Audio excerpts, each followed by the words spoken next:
All right, ladies and gentlemen, welcome to the 4th episode of the Wolfpack.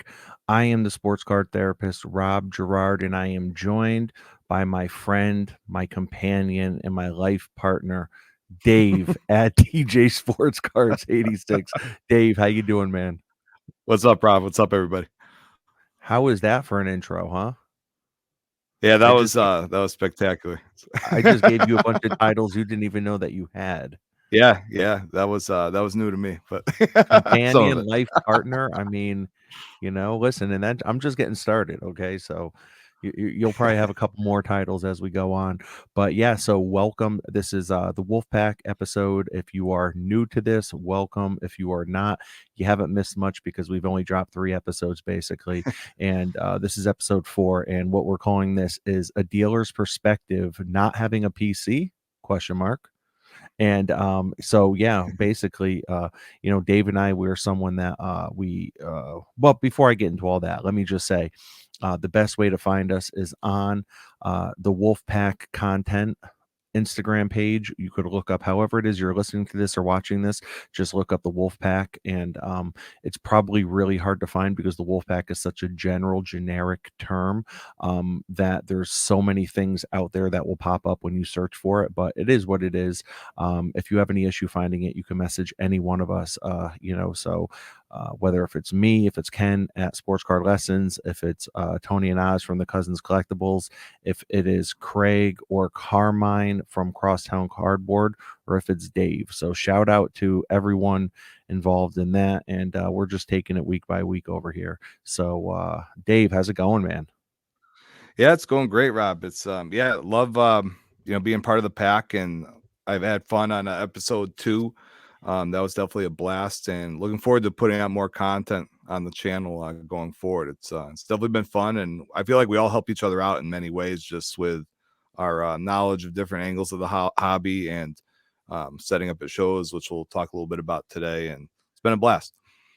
Yeah, without a doubt, man. And so I just saw you 2 days ago, so I'm sick of you. Here I am seeing you again. We both set up. We were at the New Jersey show, which is the Laz show. It's the Garden State show. I'm not sure what the name of these shows are anymore nowadays. It's like every show kind of Yeah, has Garden its own State. name. Yep, Garden State show. So in New Jersey, and had a good time, had a good show. Overall, how was the show for you? Because the show definitely felt packed. It seemed It like there was. was just constant traffic the entire time. Yeah, first off, shout out to Laz. Laz is one of the best promoters on the East Coast. His shows are always packed like that. His shows are always very good. The show for me was definitely very good. I made a few trades and mostly was looking to sell this go around. And all in all, it was a pretty successful day. And like you said, the traffic was great. Met some new people that I hadn't seen before at shows. I felt like I saw a lot of new faces at this show, which is always a good sign. Some new people getting into the hobby. A lot of times at shows you see the same faces typically, but this show in particular, I saw a lot of new people that I haven't met before. So I thought that was pretty cool. How about Yeah, you? How did man. it go for you?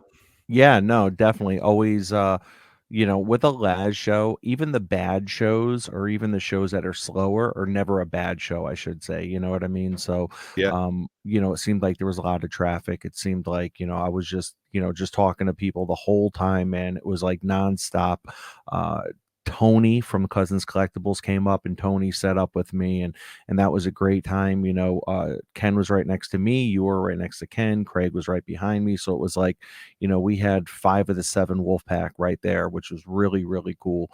But yeah, man, really, really good stuff. And I'm excited to talk to jump into this conversation tonight because how you and I have really gotten to know each other is from setting up at shows. And really Yep. we stretch our wings wide. We're like a bald eagle flying over the horizon, just really taking it in, looking for prey, if you will. And everywhere from, I mean, we'll set up in Massachusetts, Connecticut, New York, New Jersey, so it's like you really get to see a lot of different things, a lot of different shows. We've set up at National together, right? And we're setting up at this upcoming Yep. National together. So I'm definitely looking forward to that. Um, Yeah, likewise. so I'm curious with you. A little birdie told me that you as a dealer, you are someone that who has a great inventory. You're well-rounded in many areas, and I don't Thank just you, mean on thank the top of the head, well-rounded in many areas though, and huge soccer PC, huge soccer inventory. You really know your stuff with soccer, and but you don't have a PC. You don't have anything that you actually collect and hold on to. Yeah, and you know what? Not really. And I get strange looks sometimes when I tell people that, because I know I'm definitely in the minority with that. I feel like probably 90% of people in the hobby have a PC. And for me, I feel like I get the same joy um out of the hobby by looking into margins, grading, trading, all of those things. I like the challenge of just finding a way to not just make money, but just the whole process, the whole challenge of trying to find the margins, doing all the research, all that stuff. I just really enjoy the challenge behind it. So I'm a teacher by trade, as you know, and so with that, income isn't it's not a gigantic income. So I enjoy the challenge of the hobby. Yes, it's a side hustle, but I really like trying to find margins and doing all the research and things like that that go along with it. So the same joy that people get out of trying to seek out adding to their PC, I feel like I get from just the whole process of those things I mentioned. Yeah. So, real quick, not to completely veer this off the rails here, but so Sylvester Stallone, you know how everyone calls him Sly because it's Sylvester. A- Yep, Am yep. I the first one to nickname you Dave Sly? No, definitely not. No. Oh, Yeah, I didn't that think yeah, so. sorry. So That's Dave been Sly has a been nickname for around. a long time. Yeah. Dave Sly or just Yeah, Sly? Sly. You're just Sly. Yeah, yeah.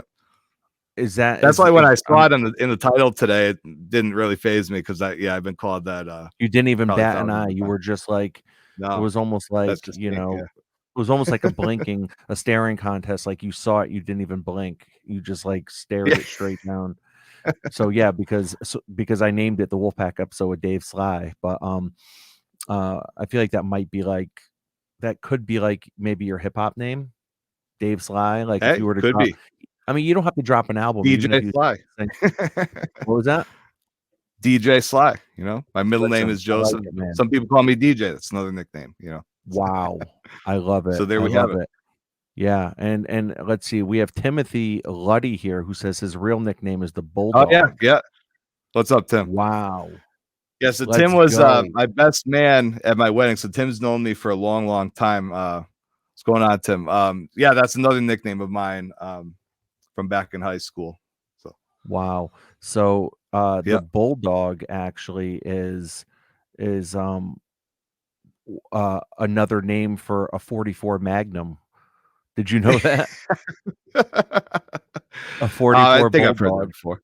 Yeah, so a 44 Bulldog, and I actually almost purchased one, about 10 years ago, and the reason why I was gonna purchase it is because that was the son of Sam's, gun of choice, and I'm not kidding Was about it? this either. Oh This is wow, terrible, wow. I'm even talking about this. I'm very pro firearm in a legal way as long as you have, your pistol permit and you do everything legally, so he actually his weapon of choice was a Charter Arms Uh-huh. 44 Bulldog, and Charter Arms is based out of Shelton, Connecticut. Oh So it wow. meant a lot to me to buy a Charter Arms firearm in Shelton. So I actually bought it in Shelton, Connecticut, where it was produced, and I was about to pull the trigger on a 44 Bulldog because I knew that was Son of Sam, David Berkowitz's weapon of choice, and I was like, man, this is some kind of weird, sick thing, but it would be kind of cool. And what made me get the 357, actually, I got a 357 snub nose instead because you can use 38 ammo along with the 357. So you have two ammo choices if you go up to 357, and 38 Interesting. ammo is like super cheap. It's like pennies, whereas 44 ammo is like it's like $1 a round kind of thing. So it was like that's what Yeah, actually what wow. swayed me. So yeah, now I'm totally getting Yeah, off we're on the going off the sideline rails here. here. We're going off the rails. Yeah, definitely. So Timothy says, "Love the page." That's I'm a not cool sure. story. Yeah, so yeah. Cousins Collectible, shout out to Tony. He says, "You'll shoot your eye out." Richard Price says, "I think you need a bulldog to protect those two grails behind you." Yeah, Listen, that is man, true. you know That what is I true. mean? Richard, absolutely. So Where's the third one? Where's LeBron? You have to get LeBron in that picture too. I know, man. Well, there's so many, like I feel like I was starting to like clutter up my card picture on YouTube behind me. So like right here, I just picked up this this is Yeah, the saw you that one, can't yeah. see it because the green screen thing, but the Dr. J 72 tops Dr. J auto. When you look at it on camera here, it almost looks like it's a refractor because of the green screen It effect. does. But yeah, Yeah, so yeah. yeah, I was really happy with that. But so anyway, so to go back to Great cards now pickup. that I veered this off for 5 minutes, to go back to cards. So you don't have a PC. There's no card that's off limits. You don't have any cards at all that you're like, you know what? Like I'm going to display in my office. This is just for me. Not, I'm not bringing this to the show. So my question to you is, how do you what direction do you know to go in then? Because for me, like I feel like, and this is such a cliche saying, but I love it so much. Like when they talk about cards in the hobby, they say Mhm. you have the right cards. If everything went to zero, you'd be happy with what you had. That's how you know you have the right cards. And it's like when in my mind, mentally, I have my PC cards, even if they're in my case. I have my Yeah, PC cards, which are just way overpriced to the point where chances are I'm pricing everyone out of actually buying them, and then I have yeah, my inventory, it's like my yep, inventory, most of my inventory, I don't love my inventory. A lot of my inventory I get just to have, like, I picked up this Jokic auto, yep. from the show, this, Contenders Optic, so I I like picked that one that too. up, like, thanks, I'm not a Jokic fan, but it's like, I have that so I can use that for trade bait, so Yeah. which direction do you know to go in if you don't have a PC? Because Yeah, so chances are, if you're just, like, following what the market is telling you, that means you're too late. yeah. No, it's that's a good point. It's so for me, it's really inventory balance. So me being big into soccer, I always try to have X amount of Messi, Ronaldo, Mbappe. There are times when I'm sold out of them, but that's just an example. I always want to have inventory balance. The players that sell the best for me, I always want to have X amount of those guys in my case. So those three I mentioned, for example, in soccer, I try to get Tatum whenever I can, and it's interesting to say too late because I feel like that's one of the great things about setting up at shows. A lot of times you never know what's going to come to your table, and you never know how much under comp somebody might let something go for at shows walking around. A lot of times that's the main objective for somebody walking a show is they're looking to really make some sales. They may need some quick cash. So even when there is a trend, I feel like there's still opportunities that arise, from people walking the show who are willing to sell, 60, 70% of comps. So for me, it's inventory balance, always trying to, if I'm short on, you know, some mid end stuff, I'll try to trade for maybe a little bit more of that. If I'm short on, um, if I don't have any high end basketball, whereas usually I'll have two or three high end basketball cards, I'll try to target that. So I just want to have that typical balance because I want everybody who stops by my table, not necessarily buy something, but always remember my tables. Oh, he has some good stuff. He has something I was interested in. We maybe didn't make a deal, but I always want every buyer to remember that and to have that sort of positive vibe when people walk through and stop at my table. I tell you what, man, you know what I like about you so much is the fact that we are just so different in the way that we hobby. We are Yeah, so yeah, different, but I love that because I don't think yeah. I necessarily have the recipe for how to hobby, you know what I mean? And I Mhm. don't know if you think you do. There's no Like right or wrong. Yeah, it's exactly, there really is no yeah, right or wrong, you know what I mean? And I think when you are so different from someone else, I think that can make for a really good kind of team. You know what I mean? Mhm. Because Yeah. really you can see a lot of things from different perspectives because, on one hand, I've definitely bought some cards that maybe I didn't have a full plan with, and it's because I was Mhm. kind of buying with my heart, rather Yep. than my head, you know what I mean? And it's one of those things where it's like, I look over my shoulder now. Well, first of all, at the last show on Saturday, I spent a majority of my money. Majority. I spent probably a couple grand on all Eli's. I mean, like Eli, I got a couple Eli rookie autos, the A Eli few of those, gold yeah. rookie. I got the gold rookie, got the refractor rookie. I bought all these Eli's, right? And it's because I'm just loving collecting this guy. Yep. And the thing is though, I mean, the money is really I'm putting it in a graveyard, and I'm not calling Eli in terms of long-term value a graveyard, but for me, Mhm. I have 0 intention on ever moving it. So what that Yeah. does is every Eli purchase I make, I'm taking myself out of the game. It's almost like death by paper cuts. That's kinda how I feel as far as, why I don't have a PC. I wanna build the bit my business is a small little business right now, but I wanna build it up to something bigger and bigger over the years, and to do that, I feel like I need every single dollar to be, working for me, so to speak, when it comes to, flipping things and trying to keep things moving, as I go along from show to show. So yeah, it's for me, if I put a lot into a PC, I feel like I feel bad about just not using those funds towards something else. Later down the line, 10, 15, 20 years, maybe if I do build this into something bigger, I definitely wouldn't rule out having a PC at that point. I'm a huge Boston fan through and through, Red Sox, Celtics, Pats. So something, for one of those three teams, I'd probably look towards if I ever did have a PC. Who is your all-time favorite Massachusetts team-based athlete of all time? So Celtic, That's a good question. Patriots, or Red Sox. I mean, I'm gonna guess the two obvious, and I'm gonna Mhm. say Larry Bird and Tom Brady. Or Brady's one. you Great consider respect were for you too Bird. young for Brady or Bird? I mean, Yeah, never. I just have a couple memories of Bird from the twilight of his career, but Bird was my dad's favorite athlete for sure. He had a picture of Larry signed in his office growing up, and wow. yeah, some cool Bird stuff. So for me, it would be Brady, and I'd say probably Pedro. Pedro Martinez was definitely my favorite Red Sox player growing up. So So, and, Pedro has done incredible as a commentator, by the way. I love yeah, Pedro now, he is like, great, isn't he? yeah, man, I think what does he work for the MLB network or is it Fox? I think it's Fox actually, right? I It's like feel like him, David he's been with Ortiz, both. A-Rod.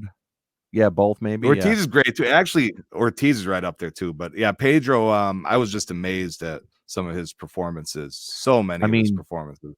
dominant for sure, but Yeah. I don't know if I can ever take Pedro seriously, only because, being a Yankees fan, it Oh, was I know. just I mean, we gave him hell. Especially I after know. he made that, "The Yankees are my daddy" comment, which Yeah. that was his way of literally giving the Yankees the ultimate praise in a time of Yeah. him being at his lowest. So, it was kind of Hmm. messed up, I feel like, of Yankee fans to just chant, "Who's your daddy?" every Yeah. time he came to the stadium. Like, I mean, just like 60,000 strong chanting that, you know what I mean? Yeah. And it's like he was in one of his, like, most humble, weakest moments when he said that, and he's never lived that down, but I love how he was able to kinda take the power back, and he turned it into a segment now, like, on the major on the MLB network, I think it's either that or, I'm pretty sure it's at the MLB network, but he's I like, think it "Okay, and is. now I we're think it gonna is. go Yeah. into the 'Who's Your A Daddy' blur sometimes, segment." but yeah, I think And then he turns it into the "Who's Your Daddy" segment, so it's like he was able to kinda take the power back from that, and do something cool with it, but so so you're thinking, okay, if you were to ever and I'll tell you what, Pedro, I mean, Brady, obviously, his prices will always be through the roof, and if you yeah. could get 1 Pedro or would be 2 real relatively inexpensive though. Yeah. For well, the most part. that's what Pedro, I would imagine, is probably really cheap. Mhm. I bet you could probably pick up some really cool Pedro cards. So I would almost recommend that you don't do that, and I'll tell you why. If you were to like go out and look for like a really nice, like flawless Pedro card, like just for you, I'm telling you, man, that's like a drug. You won't be able to stop, and you will see your inventory start to dwindle because Yeah, be the all Pedro, feeling yeah. and the emotions that you get is unbelievable. And I've been kind of ignoring the chat here. So my apologies. Richard Price says Pedro pushed old man Zimmer to the ground. I remember that. Mike Petty says, yeah, That was he not one of his combed finer his moments, bald that's for head. sure. No offense to the bald guys. Mike Petty, man. I appreciate you, Mike. And Richard, thank you for that. So listen, I remember that like it was yesterday. I mean, Zimmer was I charging know, him though.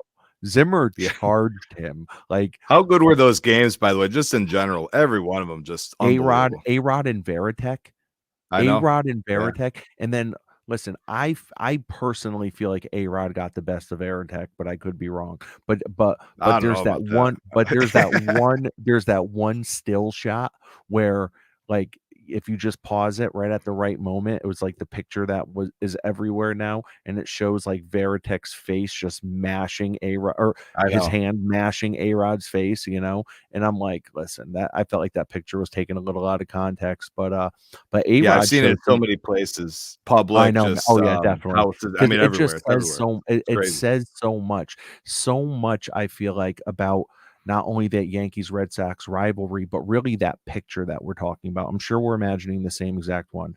Varitek Yeah, with his catcher's mitt just yep, pushing A-Rod, mashed yeah, against A-Rod's face, and A-Rod almost looking helpless. I think there's so much that goes into that picture, right? Like, the yeah, first thing is the Red Sox getting the best of the Yankees in that picture, right? It's like, okay, the Red Sox are getting the best of the Yankees. It's like, you know, David is getting the best of Goliath here. Also, do you remember how close A-Rod was to signing with the Red Sox? Red I Sox do. wanted I was him. just thinking that same Red thought. Sox were Yeah, willing to sell the farm for A-Rod everything, and yeah, everything, and for good reason. A-Rod was on yeah, another planet. This guy, yep. A-Rod was he was you know, Willie Mays, Mickey Mantle, and Barry Bonds in one. You know what I Yeah, mean? those Like years in Texas were yeah, the stats were he crazy. was unbelievable. So yeah, they were willing to sell the farm. And when he went to the Yankees, it's just like it said a lot, I think, about Boston in general, about their fight, you know, like their strength. Like that picture just said a lot. Like, Yeah, we're not yeah, gonna back down to you. You know what I mean? It was a pretty cool picture. it was for sure, yeah. Yeah. So yeah, so, you know, that going back to you not having a PC, it does make me question, like, what direction do you take then? But like, it sounds like what you're saying is you try to have a mixture of goats and Yep, of local stars. yeah, yeah. I try to have that, and, I've touched upon this in on, episode 2. Um, I try to, think about geography a little bit too when it comes to the deals I make at shows. You know, Wait, I thought you I were a try to gym teacher. prepare Now for you're the teaching geography? Yeah, so for example, like with the National, not far off, Justin Fields, I would think is going to be one of the most popular names at the National. So I'm going to try to pick up some of his stuff. I have a little bit at the moment, but you know, he's a name, and that's an example. The Fenway Show in May, some Red Sox stuff, you know, some a little bit more Boston stuff. So the 2 or 3 shows prior to that, So if I have a couple different should I leave my Jeter inventory at home when I go to Boston? might not be a bad idea. No, I think Jeter has respect everywhere. He does by me anyways. Maybe not Yeah, all Sox fans, but it's hard not to respect that guy. I mean, yeah. he's one of the goats for sure. So when you think about, you know, because here you are, right? You don't have a PC.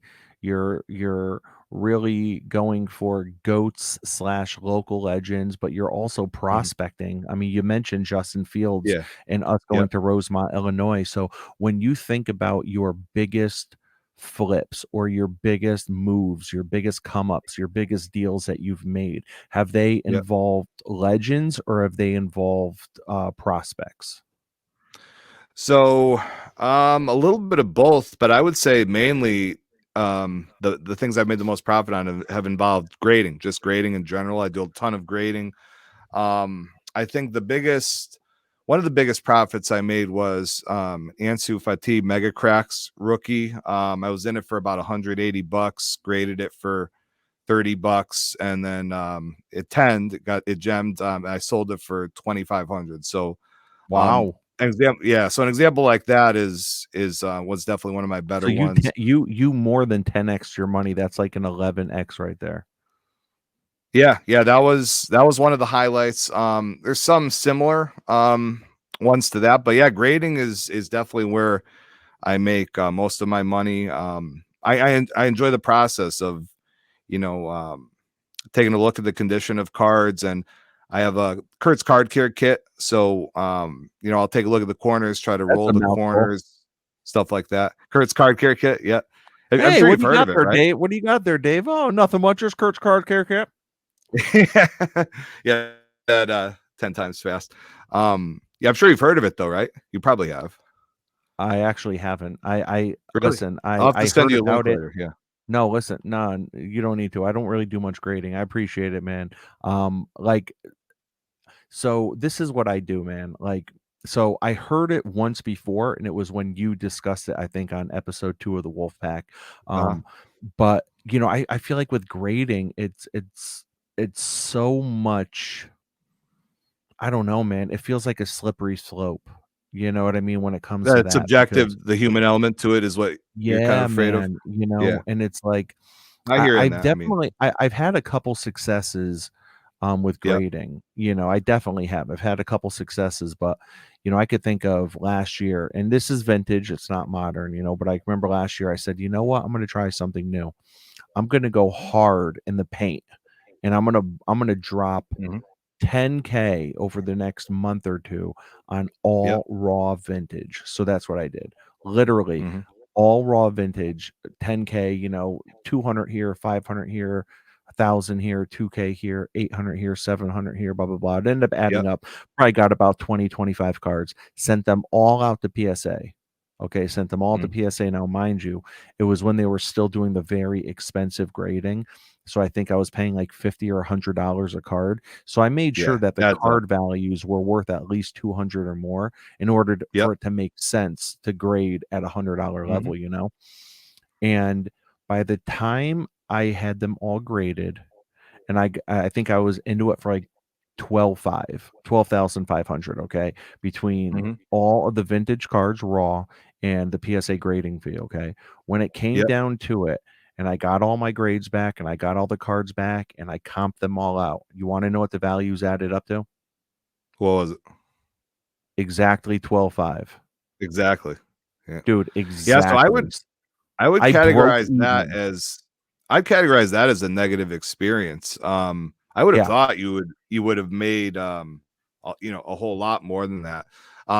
Vintage is definitely not my lane. So I can't really speak to what the typical grades are for vintage. I want to get into vintage eventually, but maybe it's tougher with vintage. But with modern stuff, I feel like if you really do your homework and really examine cards closely, that there's always money to be made. You just kind of factor in that you're going to get some nines, make your money back on the nines, and then everything that tens is where the gravy is, where the profits are. So it's yeah, I really enjoy it a lot, just the whole process. And one thing I'd recommend to anybody is to look into a large group submissions. I feel like with any business, the largest clients are going to get some sort of preferential treatment. I feel like there's no way to really prove that, but I mean, I think it's just business 101.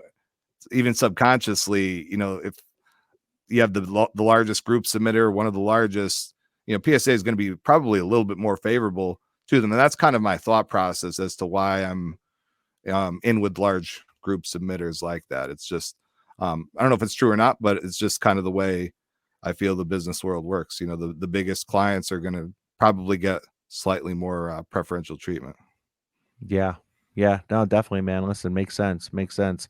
Well, listen, before we wrap it up, Dave, if anyone wants to reach out to you, if anyone has any questions for you, whether if it's about grading, if it's about cards, soccer, if it's about gravy, whatever the case, how can they reach out to you?